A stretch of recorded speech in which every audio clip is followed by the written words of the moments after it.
The deep space exploration vessel Odyssey drifted through an unremarkable sector of space, its sensors methodically scanning the surrounding systems. Captain Rashida Patel stood at the bridge's observation window, watching distant stars glimmer against the void. After 15 years of deep space exploration, she had learned to trust her instincts, and something about this sector felt different. "Captain," Lieutenant Harrison's voice broke through her contemplation. "We're detecting unusual energy signatures from a nearby dwarf star system." Patel turned from the window, her interest piqued.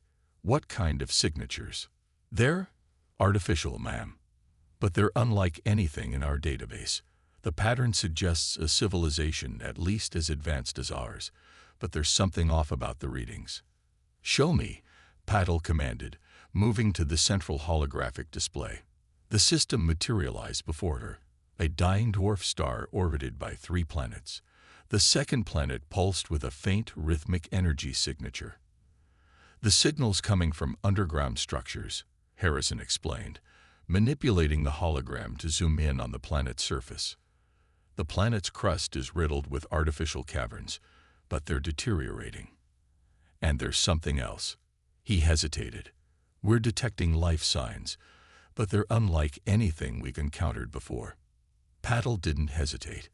"Notify first contact protocol teams and prepare a landing party. Whatever's down there, they built something remarkable. And now it's failing." The descent to the planet's surface was turbulent. The planet's atmosphere was thin but stable, its surface a maze of crystalline formations that caught and reflected the dim light of the dying star. The landing party, led by Patel herself, approached one of the larger cave entrances, their environmental suits protecting them from the harsh conditions. "Life signs are stronger now," Dr. Kira Yoshida, the team's xenobiologist, reported as they entered the cave system. "They're concentrated deeper underground." She paused, studying her readings. "Captain, these beings, they appear to be partially crystalline in nature." The tunnels were a marvel of engineering, their walls inlaid with complex geometric patterns that seemed to pulse with faint inner light. But as they descended deeper, signs of decay became evident: cracks in the walls, failed lighting systems, and collapsed side passages. They found the inhabitants in a vast underground chamber that must have once been breathtaking. Now, it was a shelter for the dying. Crystalline beings moved slowly through the space, their once brilliant forms dulled and fractured. Some were nearly transparent, their inner light barely visible. The beings noticed the humans immediately. One approached, its movement graceful despite its obvious deterioration. Through its crystalline form, complex patterns of light formed what the translation software recognized as language. "I am Vexithor, elder of the Zeridians," the being communicated. "You are not like the others who came before." "I'm Captain Rashida Patel of the Earth vessel Odyssey," Patel responded. "We detected your energy signatures and came to investigate." "Ah." Vexthor's lights pulsed sadly. "More observers to document our passing, then." The Great Council was quite thorough in their studies of our decline. Dr. Yoshida stepped forward, her scientific curiosity evident even through her suit's faceplate. "Your decline. What happened to your people?" The story that followed broke every heart in the landing party. The Zeridians had once been a thriving civilization, their crystalline biology in perfect harmony with their world. But their star's acceleration toward its death had triggered changes in the mineral compositions they needed to survive. Their bodies began to fail, unable to process the altered minerals. "We reached out to the Galactic Council," Vexthor explained, gestures creating ripples of light through the chamber. "Many advanced civilizations studied our plight. They documented our biology, analyzed our needs, calculated the costs of saving us. The Elder's form dimmed noticeably. They determined we were not worth the resource investment, that natural selection should be allowed to take its course." Patel looked around the chamber, seeing dozens of Zeridians in various stages of deterioration. Many were children, their small forms flickering like candles in a wind. "How many of you are left?" "Perhaps 20,000, Vexthor replied. We were millions once. Now we watch our children fade, unable to help them. The minerals we need exist elsewhere in the galaxy, but the Council forbade other civilizations from interfering with our natural extinction. Patel felt a familiar fire ignite in her chest, the same one that had driven her to explore the stars, to seek out new life and new civilizations. But this wasn't about exploration anymore. This was about something far more fundamental to human nature. She opened a channel to the Odyssey. Bridge, this is the captain. Contact Earth immediately. Priority 1 message. What should I tell them, Captain? Harrison's voice crackled through the comm. Patel looked at the Zeridian children, their lights pulsing with what remained of their strength. She thought about humanity's own history, about all the times people had been deemed not worth saving, about all the times others had turned their backs on those in need. And she thought about how far they'd come, how much they'd learned from those mistakes. Tell them we found a people who need our help. Tell them to send everything they can. Ships, scientists, supplies. Tell them. She watched as a young Zeridian's light flickered like a dying star. Tell them that humanity won't stand by and watch another civilization die. Vexthor's form brightened slightly with confusion. You would help us, after the Council deemed us unworthy. Where I come from, Paddle replied, her voice firm. No one gets to decide who's worthy of survival. We're going to help you, not because it's profitable or politically advantageous, but because it's right. Because every civilization deserves a chance to shine. As her words were translated into patterns of light, something remarkable happened. Throughout the chamber, the Zeridians' lights began to pulse stronger, their crystalline forms catching and reflecting hope for the first time in generations.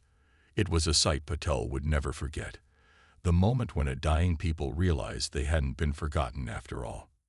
The message to Earth was sent, and humanity's greatest humanitarian mission was about to begin.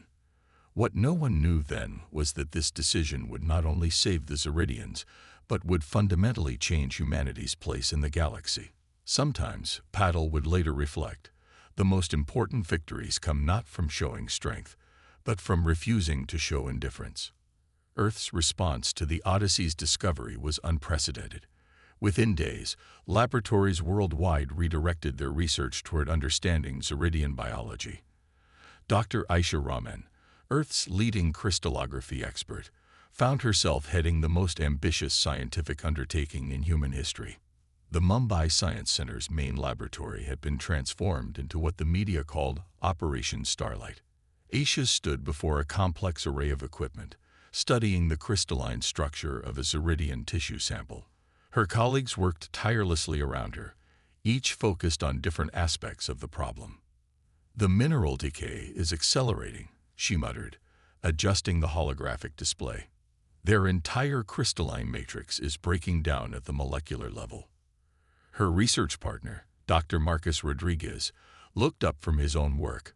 The Galactic Council's reports suggested it was impossible to synthesize the minerals they need, but their analysis seems incomplete.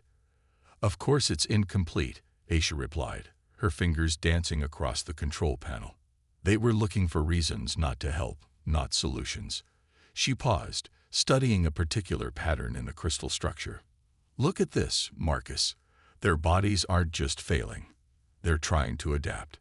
Before Marcus could respond, the laboratory's main screen lit up with an incoming transmission. It was Admiral Thomas Jackson, head of Earth's Space Command. His expression was grave. Doctors, we have a situation. The Galactic Council has just issued an ultimatum. Either we cease all aid to the Zeridians immediately, or Earth faces complete economic isolation. They're threatening to cut off all trade routes, all technological exchanges, everything. Aisha straightened, her jaw set. With all due respect, Admiral, we're on the verge of a breakthrough. These people aren't just dying. They're evolving. Their crystalline structures are attempting to adapt to new mineral compositions. If we can understand this process, we might be able to help them survive. The Council claims we're disrupting the natural order, Jackson continued. They've given us 48 hours to withdraw. Marcus stepped forward. "Sir, what they call natural order is nothing but economic convenience. We've seen this before in our own history. How many times did we let people die because helping them was deemed too expensive?" The Admiral's expression softened slightly. "The President agrees with you. Earth has no intention of backing down. But you need to understand what this means. Our economy will take a massive hit. There will be shortages, hardships. The public needs to be prepared." As if in answer to his warning, the laboratory's secondary screen began showing news feeds from around the world. But instead of protests or panic, they saw something extraordinary. Communities were organizing resource drives. Companies were volunteering their manufacturing capabilities.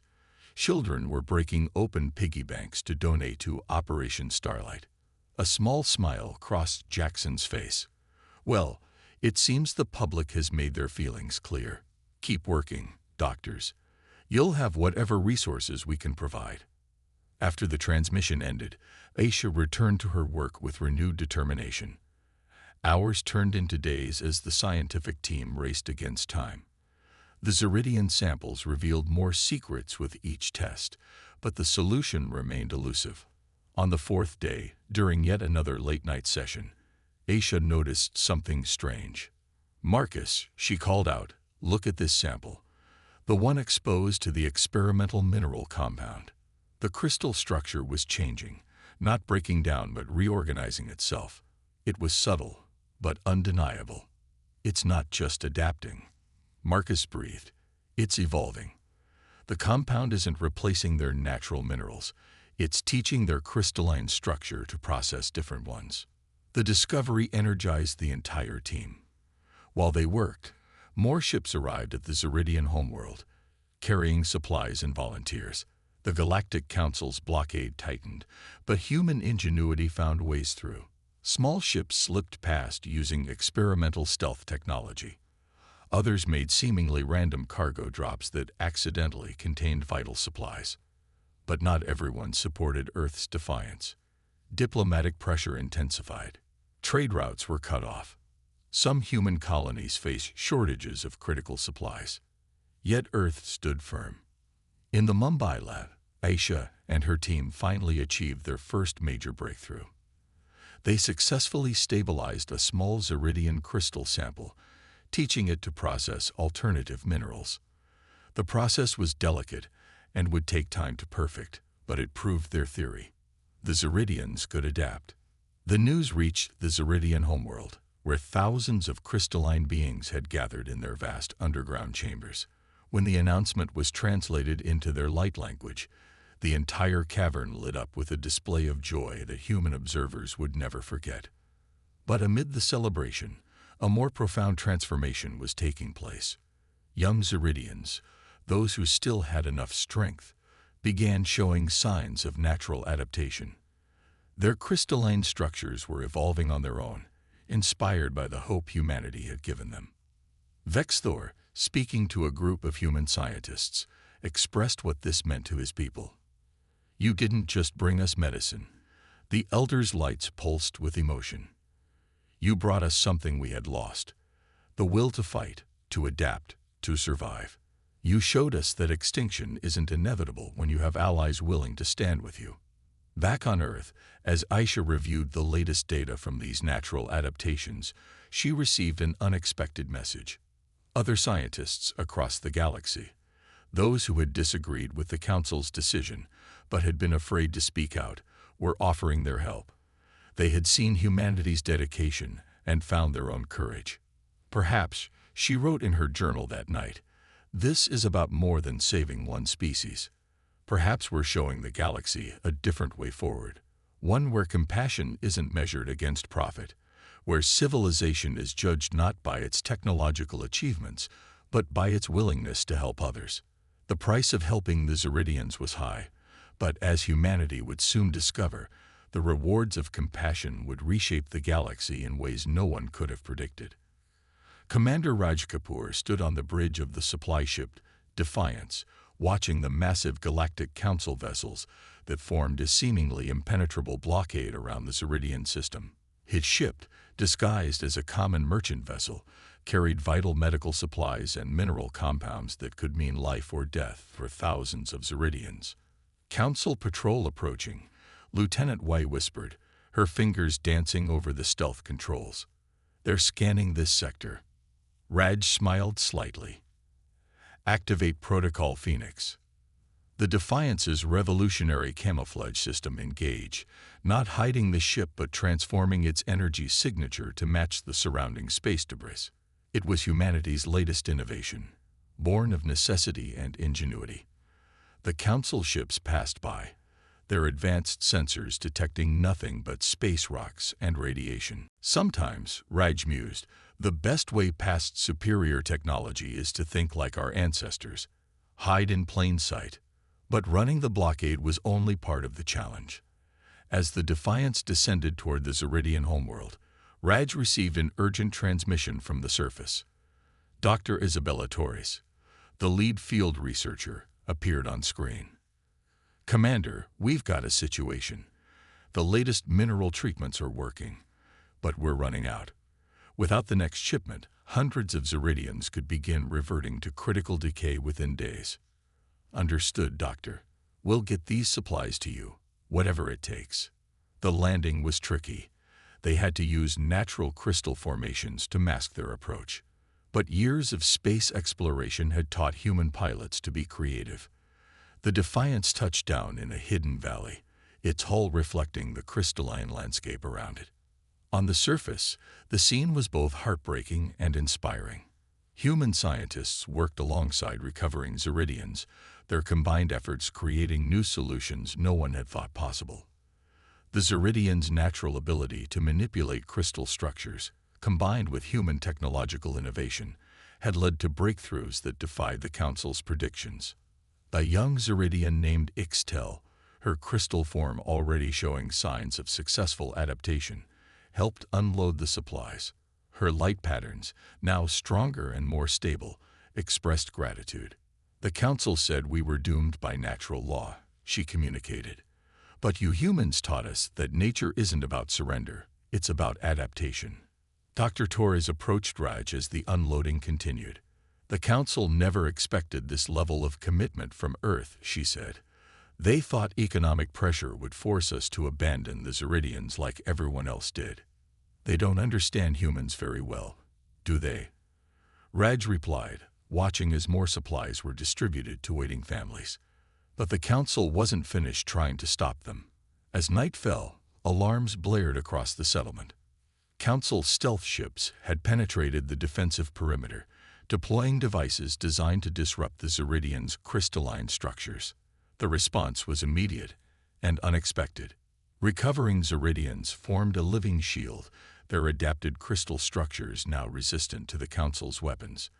Humans rushed to disable the devices, working in perfect coordination with their alien allies. In orbit, the blockade suddenly faced a new challenge. Dozens of ships appeared, not human vessels, but independent traders and scientists from various species who had watched Earth's dedication and decided to take a stand. The Council's tight formation began to fracture as ships slipped through, carrying supplies and volunteers. Remarkable, transmitted one alien captain as his ship delivered medical equipment. We watched for so long, thinking we could do nothing. You humans showed us that sometimes you must simply choose to do what's right. The Council's strategy began to backfire. Their harsh response to Earth's humanitarian mission was causing more species to question their authority. Reports spread across the galaxy, stories of human scientists working themselves to exhaustion to save alien lives, of Earth's citizens accepting hardship to help strangers across the stars, of a species that refused to accept that compassion had to bow to economics.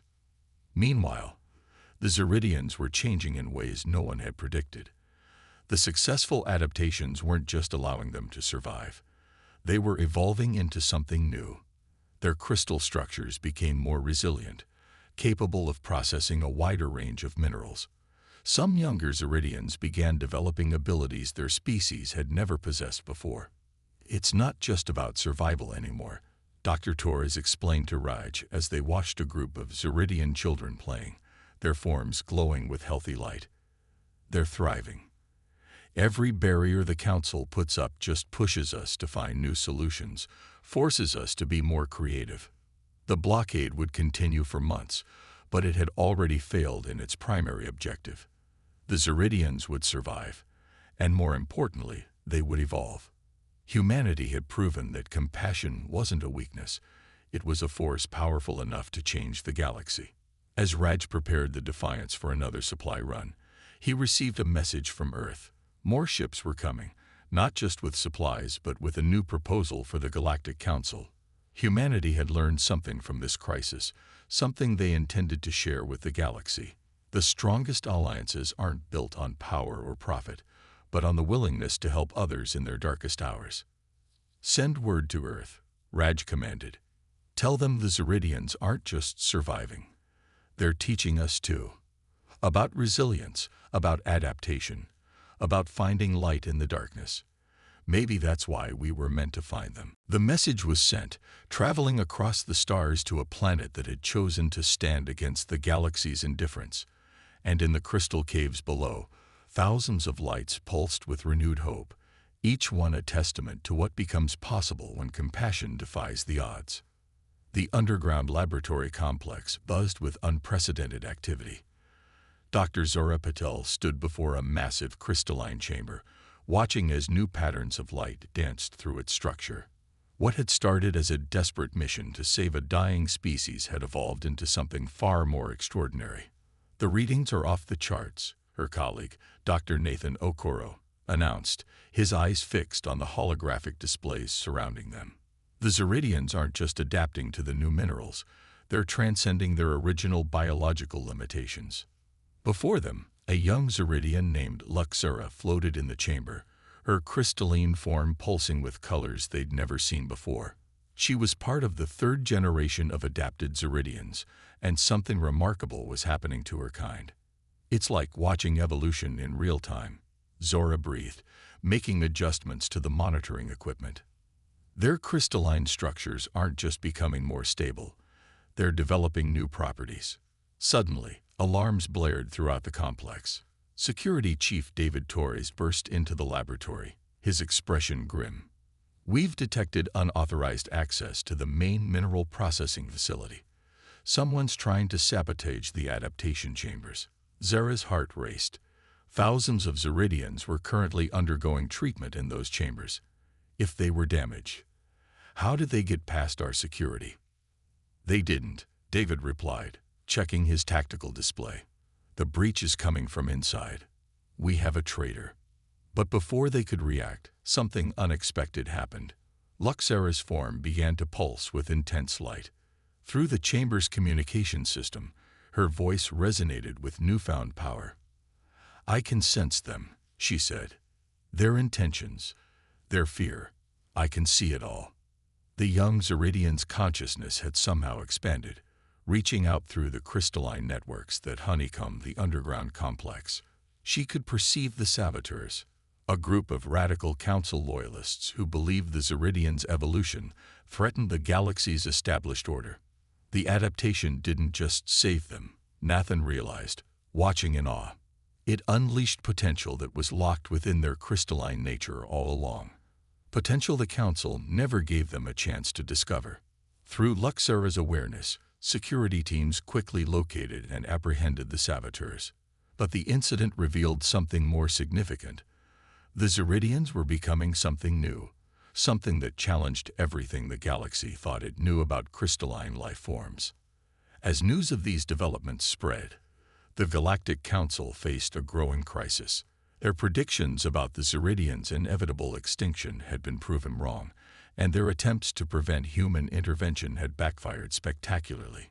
More importantly, other crystalline species across the galaxy began reaching out, hoping to learn from the Ziridian adaptation process. In the depths of the complex, Zara worked with a group of evolved Ziridians, documenting their new abilities. Some could now communicate across vast distances through crystalline networks. Others had developed the ability to store and process information in ways that made the most advanced quantum computers look primitive. We never imagined this outcome. Vexfor, the Zeridian elder, communicated during a council meeting. His once fading form now shimmered with renewed vitality. When we begged the council for help, we sought only survival. Instead, humanity's compassion has led us to transcendence.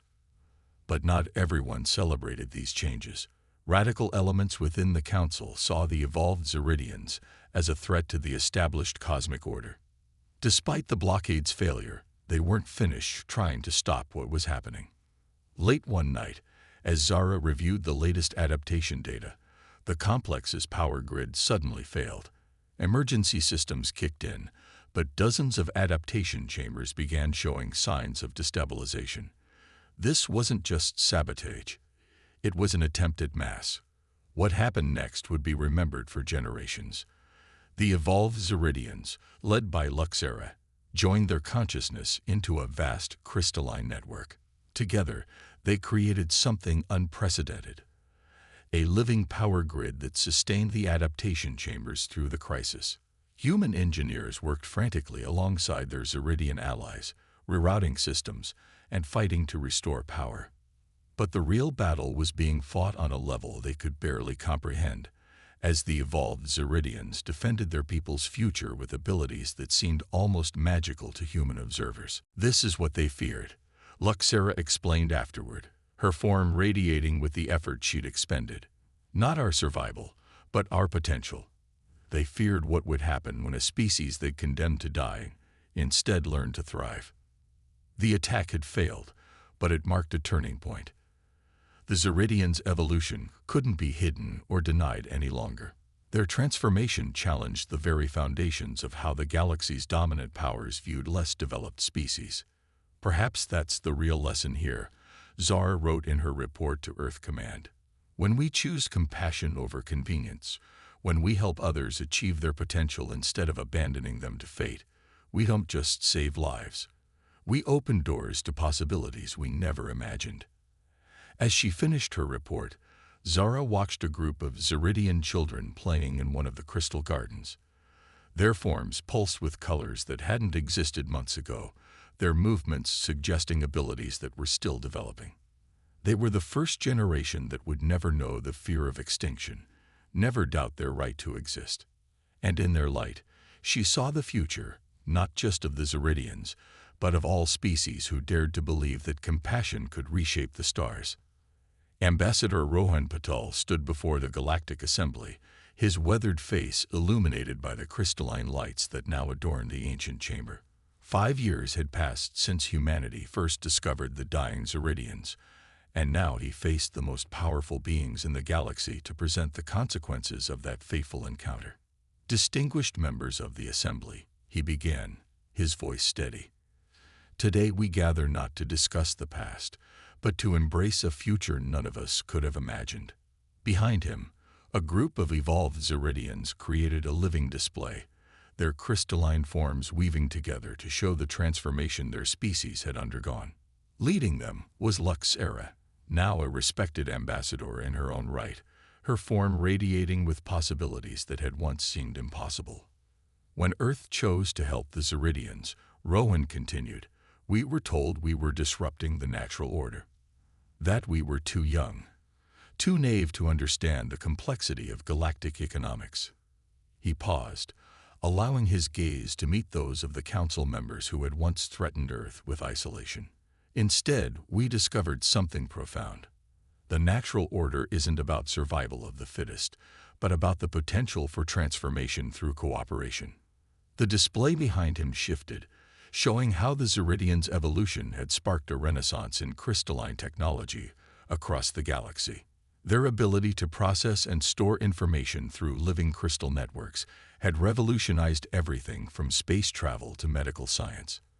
More importantly, their success had inspired other species to question the Council's rigid definitions of which civilizations deserve to survive. The Zeridians aren't just survivors. Luxera's voice resonated through the chamber, her light patterns creating stunning harmonies with her words. We have become a bridge between organic and crystalline life, between what is and what could be. And we owe this not to those who judged us unworthy, but to those who saw worth in compassion itself. The assembly stirred as data began flowing through the crystalline networks that now connected most advanced worlds. The economic predictions that had once condemned the Zeridians to extinction were displayed alongside the reality of what they had become. The contrast was stark and undeniable. But the most powerful testament came from unexpected sources. Representatives from dozens of worlds stepped forward to share how the Zeridian transformation had affected their own societies. A crystalline species from the Andromeda arm revealed how adaptation techniques developed for the Zeridians had saved them from a similar fate. Others spoke of how humanity's stand had inspired them to reevaluate their own policies toward developing civilizations. "We stand before you today," Rowan declared, "not to seek approval or forgiveness, but to propose a new way forward. Earth and the Zeridian Commonwealth have drafted a charter for what we call the Interstellar Humanitarian Initiative. The proposal was revolutionary, a framework for identifying and helping species facing extinction, funded by a coalition of willing worlds and supported by the most advanced scientific minds in the galaxy. It would ensure that no civilization would ever again be abandoned simply because helping them was deemed too expensive." As the assembly debated, something remarkable happened in the chamber's public galleries. Citizens from countless worlds began sharing their own stories, tales of times their people had faced extinction, of civilizations lost because help never came. The Zeridian story had awakened something long suppressed in the galaxy's conscience. Perhaps an ancient council member finally spoke, their voice carrying the weight of centuries. "We have confused advancement with wisdom. In our drive to maintain order, we forgot that true civilization is measured not by its efficiency, but by its capacity for compassion." The vote that followed was historic. The humanitarian initiative was approved, and with it came a fundamental shift in how the galaxy's powers viewed their responsibilities to developing worlds. But the change went deeper than politics. In the years that followed, the partnership between humans and Zeridians continued to yield extraordinary discoveries. The crystalline networks they developed together became the foundation for a new kind of interstellar community, one where knowledge and resources flowed freely between worlds, where advancement was measured not in power but in potential realized. Luxera, speaking to a group of students years later, would explain it best. "The galaxy once saw us as a dying race, a primitive species not worth the cost of saving. But humanity saw us differently. They saw not what we were, but what we could become. And in doing so, they showed the galaxy what they could become as well." On Earth, in the great halls of the Mumbai Science Center, a simple crystal now stands in the entrance. It contains a message written in light, visible to all who pass. To save one life is to save a universe of possibilities. The story of the Zeridians became more than a tale of survival. It became a testament to the power of compassion to transform not just individuals or species, but the very fabric of civilization itself. In choosing to help those abandoned by others, humanity had not just saved a species, they had helped birth a new understanding of what it means to be truly advanced. And in the depths of space, on countless worlds, lights still pulse with that hard-won wisdom that the greatest discoveries come not from calculating the cost of helping others, but from daring to believe that every light deserves a chance to shine.